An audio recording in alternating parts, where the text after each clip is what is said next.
Hello friends, क्या हाल। Railway exam GK में आपका फिर से स्वागत है।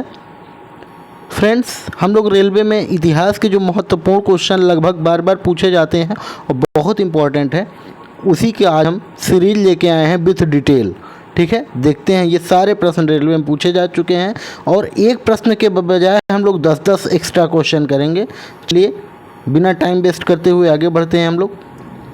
फर्स्ट क्वेश्चन है इनके समय तक गौतम बुद्ध भगवान के पद पर आसीन थे। मतलब किसके समय तक गौतम बुद्ध भगवान के पद पर आसीन थे, तो इसमें क्या हो जाएगा, 2 सेकंड का बताइए, आंसर दीजिए। कनिष्क के समय तक, कनिष्क के समय तक। ठीक है, आइए डिटेल देख लेते हैं इसकी। गौतम बुद्ध कनिष्क के समय तक भगवान के पद पर आसीन थे। कनिष्क कुषाण राजवंश का, ऐसे पूछ लेगा कनिष्क किस वंश का था, कुषाण राजवंश का, ये क्वेश्चन पूछ लेगा। ठीक है, और उसने देवपुत्र की उपाधि धारण की। देवपुत्र की उपाधि किसने धारण की, कनिष्क ने। उनके शासनकाल के दौरान चौथी बौद्ध संगीति हुई, कहाँ पे, कुंडलवन में, कश्मीर में। ठीक है, कनिष्क को द्वितीय अशोक कहा जाता था। तो 3-4 क्वेश्चन एक्स्ट्रा मिले ना एक क्वेश्चन की वजह से। चलिए आगे बढ़ते हैं हम लोग, नेक्स्ट क्वेश्चन देखते हैं। मगध शासक बिंबिसार का चिकित्सक कौन था। जो बिंबिसार था मगध का शासक, उसका चिकित्सक डॉक्टर कौन था, तो जीवक था। कौन था, जीवक। आइए डिटेल देख लेते हैं। जीवक राजा बिंबिसार के दरबार में प्रसिद्ध, पहली बात पूछ लेगा बिंबिसार किस शासक, कहाँ का शासक था, मगध का। ठीक है, उसका डॉक्टर कौन था, तो जीवक था। ठीक है, चिकित्सक का नाम था, जो भगवान बुद्ध के निजी चिकित्सक थे। और ये जीवक जो है ना, भगवान बुद्ध का निजी चिकित्सक था, तो बहुत इंपॉर्टेंट है, जीवक का नाम याद रखना आप लोग। ठीक है, वो 5वीं शताब्दी ईसा पूर्व में राजगृह, वर्तमान राजगीर में, ठीक है, राजगीर आप जान ही रहे हैं बिहार में है, कई जगहों पर जीवक को औषधि विज्ञान शिरोमणि के रूप में भी जाना जाता है। औषधि विज्ञान शिरोमणि कहते थे जीवक को। ठीक है, याद रहे। ठीक है, अगला क्वेश्चन देखते हैं।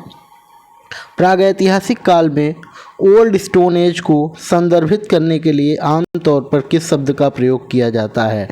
ओल्ड स्टोन एज को किस नाम से जाना जाता है। ठीक है, तो पाषाण काल कहते हैं। क्या कहते हैं, पाषाण काल कहते हैं। पूरा पाषाण काल वैसे कहते हैं, लेकिन इसमें पूरा नहीं लिख पाया, पूरा पाषाण काल कहते हैं। चलिए देखते हैं डिटेल इसका। डिटेल में देखते हैं पूरा पाषाण युग। पूरा पाषाण युग, इसको पुराना पाषाण युग भी कहते हैं। अवधि देख लीजिए, यहाँ से लेके यहाँ तक, यहाँ से लेके यहाँ तक माना जाता है कि भारतीय लोग नेग्रिटो जाति के थे। निग्रो कहते हैं, वैसे निग्रिटो है, निग्रो जाति के थे और खुली हवा, नदी, घाटियाँ, गुफाओं और रॉक शेल्टर में रहते थे। ठीक है, वे खाद्य संग्राहक थे, जंगली फल सब्जियां खाते थे, शिकार करते थे, घर, मिट्टी के बर्तन, कृषि का ज्ञान नहीं था। ठीक है, कृषि का ज्ञान उनको बिल्कुल नहीं था। बाद के चरणों में उन्होंने आग की खोज की। ऊपरी पूरा पाषाण काल में चित्रकला के रूप में कला के प्रमाण मिलते हैं।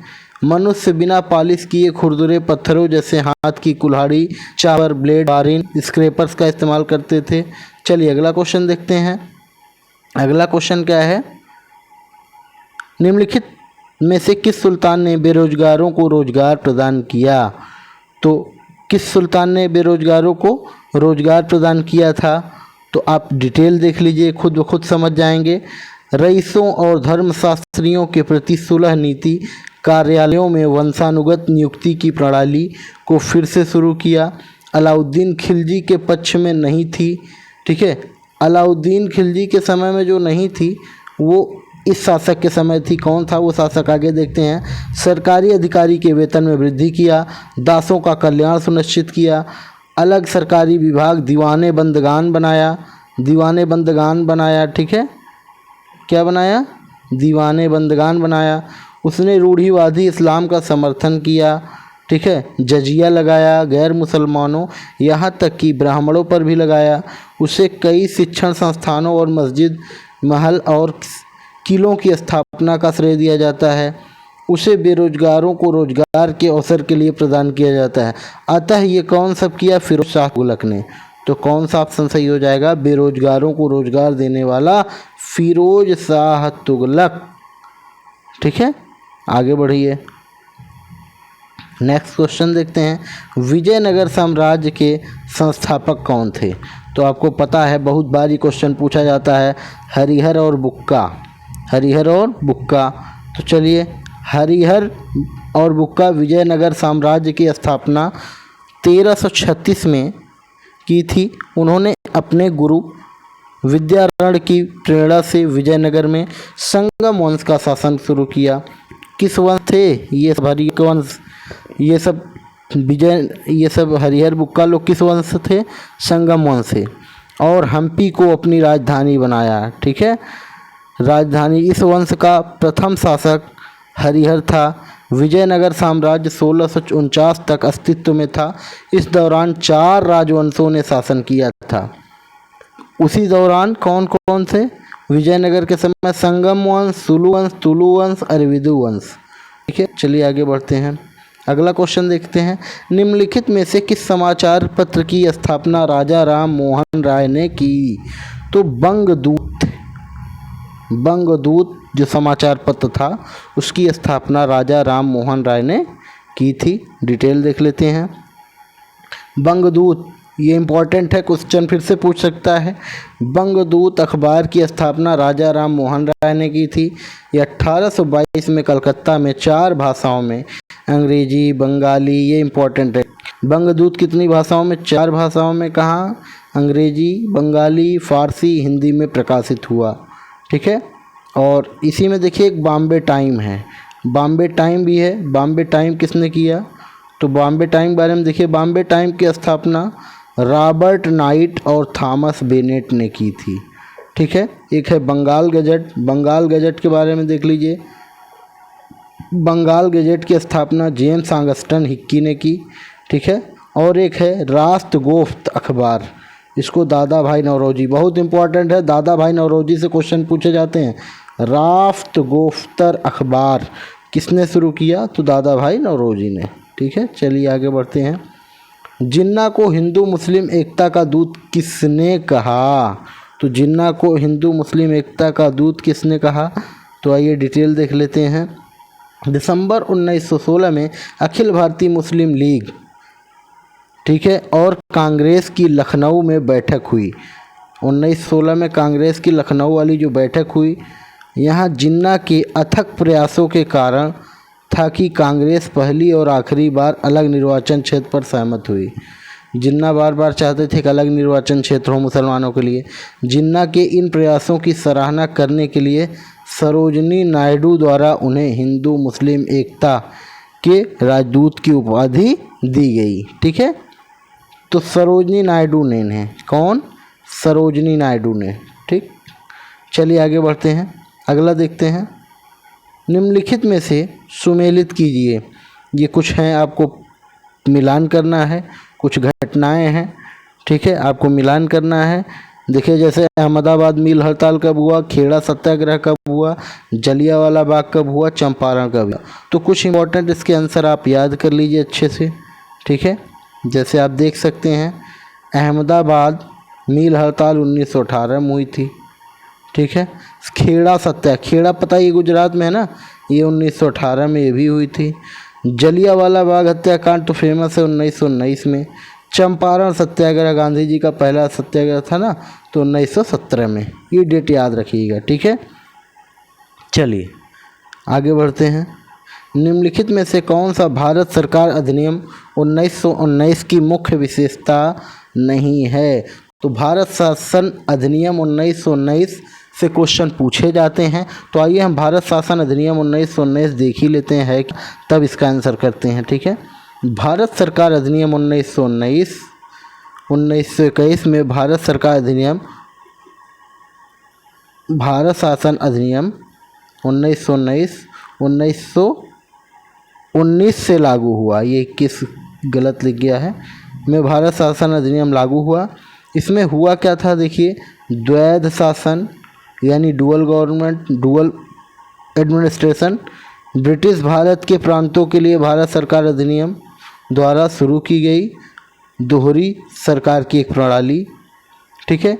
एडविन सैमुअल मार्टिन भारत के राज्य सचिव और लॉर्ड चेम्सफोर्ड भारत के वायसराय द्वारा दैध शासन को, याद रहे बहुत इम्पोर्टेंट है, लॉर्ड चेम्सफोर्ड द्वारा दैध शासन को एक संवैधानिक सुधार के रूप में पेश किया गया था। इसे मॉन्टेग्यू चेम्सफोर्ड सुधार की भी के नाम से जाना जाता है। इसमें केंद्रीय और प्रांतीय विषयों को सीमांकित और अलग करके प्रांतों पर केंद्रीय नियंत्रण में ढील दी गई। इसने प्रांतीय विषयों को आगे दो भागों में विभाजित किया। इसने देश में पहली बार द्विसदनीय और प्रत्यक्ष चुनाव की शुरुआत की। याद रहे 1919 भारत शासन अधिनियम 1919 में पहली बार द्विसदनीय और प्रत्यक्ष चुनाव की शुरुआत हुई। इसने सिखों, भारतीय, ईसाइयों, एंग्लो इंडियन और यूरोपियन लोगों के लिए अलग निर्वाचक मंडल प्रदान करने के सांप्रदायिक प्रतिनिधित्व के सिद्धांत का विस्तार किया। इसने संपत्ति कर या शिक्षा के आधार पर सीमित संख्या में लोगों को मताधिकार प्रदान किया। इसने लंदन में भारत के लिए उच्चायुक्त का एक नया कार्यालय बनाया। भारत के राज सचिव द्वारा अब तक किए गए कुछ कार्यों को उन्हें स्थानांतरित कर दिया। ये सब भारत शासन अधिनियम 1919 से देख लीजिए। ठीक है। भारत शासन अधिनियम 1919 की ये मूल बातें हैं। चलिए अब इससे आप गेस कर सकते हैं इसमें क्या है आंसर। तो प्रांतों में दैध शासन बिल्कुल, केंद्र में दैध शासन, प्रांतों पर केंद्रीय नियंत्रण में ढील बिल्कुल, भारतीय विधायिका और अधिक प्रतिनिधि बनाया, ये नहीं हुआ। ठीक है। ये सभी चीज़ हुए थे। आगे बढ़ते हैं। चंद्रशेखर आज़ाद और सरदार भगत सिंह जैसे क्रांतिकारियों द्वारा हिंदुस्तान सोशलिस्ट रिपब्लिकन एसोसिएशन की स्थापना कहाँ की गई? जो चारे पार्टी थी वो कहाँ पे? देखते हैं, मुंबई, नागपुर, कोलकाता, दिल्ली। चलिए देखते हैं, इसका डिटेल देख लेते हैं। हिंदुस्तान सोशलिस्ट रिपब्लिकन एसोसिएशन एक पार्टी बनी थी जिसे कहते हैं HSRA। ठीक है। HRA को बाद में, पहले HRA नाम से थी हिंदुस्तान सोशलिस्ट रिपब्लिकन आर्मी, ठीक है, के रूप में पुनर्गठित किया गया। इसकी स्थापना 1928 में दिल्ली के फिरोज शाह कोटला में चंद्रशेखर आज़ाद, अशफाकुल्ला खान, भगत सिंह, सुखदेव थापर, जोगेश चंद्र चटर्जी द्वारा की गई। ठीक है। तो दिल्ली में पता ही है आपको।